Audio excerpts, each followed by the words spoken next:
तुषार Deshmukh official online digital YouTube प्लॅटफॉर्मवरती तुम्हा सर्वांचं मनसे स्वागत. तर मित्रांनो, पुन्हा एक वेळ चौथ्यांदा पवित्र पोर्टलला मुदतवाढ मिळाली 20 तारखेपर्यंत आणि 20 जुलैपर्यंत. ही मुदतवाढ ह्यासाठी मिळाली आहे की ज्या आस्थापना रोस्टर कंप्लीट, पदोन्नती, मुख्याध्यापकांची, केंद्रप्रमुखांची नियुक्ती प्रक्रिया या नानाविध कारणामुळे अजूनही ज्यांच्या जाहिराती पवित्र पोर्टलवरती अपलोड झाल्या नाहीत त्यांच्यासाठी ही मुदतवाढ मिळाली आहे. आणि दुसरी बाब, ज्या यवतमाळ जिल्हा परिषदेकडे रोस्टर अनियमितता होती, तिथे 600 पदं होती जवळपास, त्याबाबत युवा विद्यार्थी असोसिएशनने पाठपुरावा केला. तिथेही आता पाठपुरावा होण्याची गरज आहे. आज मी रात्री मागच्या व्हिडिओ सांगितल्याप्रमाणे आज नियोजन केले सोलापूर, बुलढाणा, हिंगोली आणि त्यानंतर अहिल्यानगर, सोबतच आपली दुसरी जिल्हा परिषद म्हणजे बुलढाणा, या अशा 8 जिल्हा परिषदेमध्ये आपल्या अभियोग्यताधारक बांधवांनी पाठपुरावा केला. आणि त्याचाच एक भाग म्हणून इथे सर्वांनी सांगितलं होतं की पवित्र पोर्टलला मुदतवाढ मिळाल्यास आमच्या जाहिराती अपलोड होण्यास ही शक्यता निर्माण होईल. परंतु आज गुड न्यूज म्हणजे सर्वात महत्त्वाची की 20 जुलैपर्यंत पवित्र पोर्टलच्या जाहिरातीच्या टॅबला मुदतवाढ मिळाली आहे.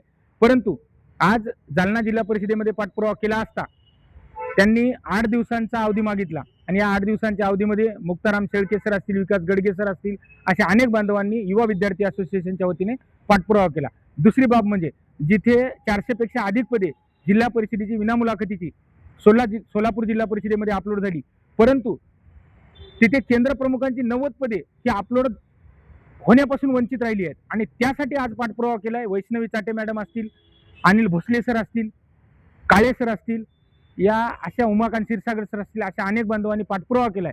आणि आज त्यांना विनंती केली की ही उर्वरित 90 पदे सुद्धा पवित्र पोर्टलला जाहिरातीद्वारे देण्यात यावी. त्यासाठी ही गुड न्यूज खरे तर मानावी लागेल, कारण 20 जुलैपर्यंत सहज ही 90 पदांची सुद्धा जाहिरात प्रकाशित होईल. दुसरी बाब म्हणजे नांदेडमध्ये सुद्धा आपण पाठपुरावा केलाय. नांदेडमध्ये जे 367 शिक्षकांची पदे अतिरिक्त होती आणि 86 केंद्रप्रमुखांना नियुक्ती देण्यात आली, तरी सुद्धा अतिरिक्त प्रमाण हे कायम राहिलं होतं. परंतु मुख्याध्यापकांच्या पदोन्नतीचं प्रमाण हे 400 पेक्षा अधिक आहे. आणि ही जर पदोन्नतीची प्रक्रिया आणि नियुक्तीची प्रक्रिया जर पार पडली तर नक्कीच नांदेडमध्ये सुद्धा 100 जागा विनामुलाखतीच्या येऊ शकतात. आणि त्या दृष्टीने ज्या शिक्षकांनी त्याच्यावर आक्षेप घेतला होता, स्टेटस को होता, तो सुद्धा 3 दिवसापूर्वी खारिज झाला. आणि त्यांच्याकडे जाहिरातीची प्रक्रिया ही अल्प प्रमाणात होती, म्हणजे आज शेवटचा दिनांक होता. आणि त्यासाठी मुख्याध्यापकांना पदोन्नती करण्यासाठी ही कार्यवाही करण्यास कालमर्यादा ही अपूर्ण होती. तर त्यासाठी 20 जुलै ही प्रक्रिया आता चांगल्यापैकी त्यांना स्पेस निर्माण झालाय. तर त्यासाठी आपण पाठपुरावा केल्यानंतर आता नांदेडची जर काही प्रमाणात पदे निश्चित येऊ शकतील.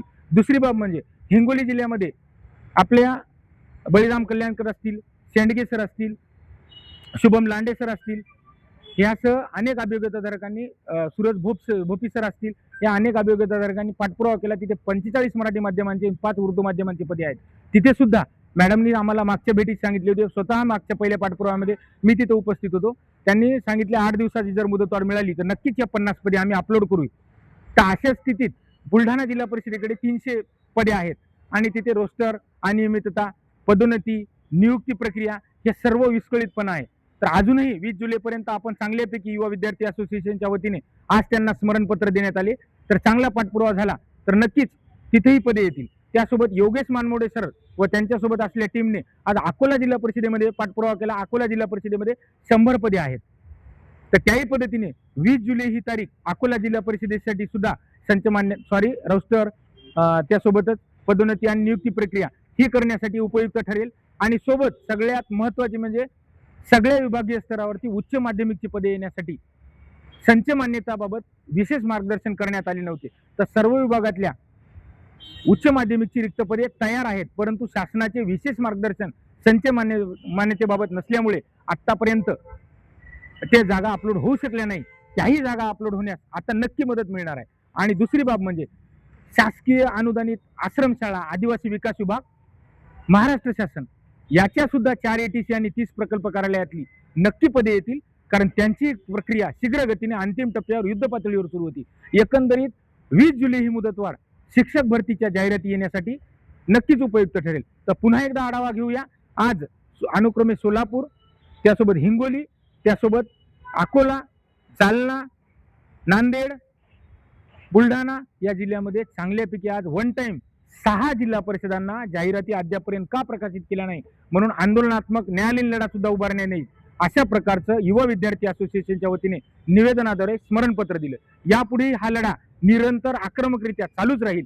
येत्या 20 तारखेपर्यंत आपल्याला ही राहिलेली जिल्हा परिषदेची पदे, शासकीय अनुदानित आश्रमशाळेची रिक्त पदे ही सर्व पवित्र पोर्टलला आणून सर्वसामान्य राज्यातील तमाम गुणवत्तापूर्ण अभियोग्यताधारकांना न्याय मिळवून द्यायचा.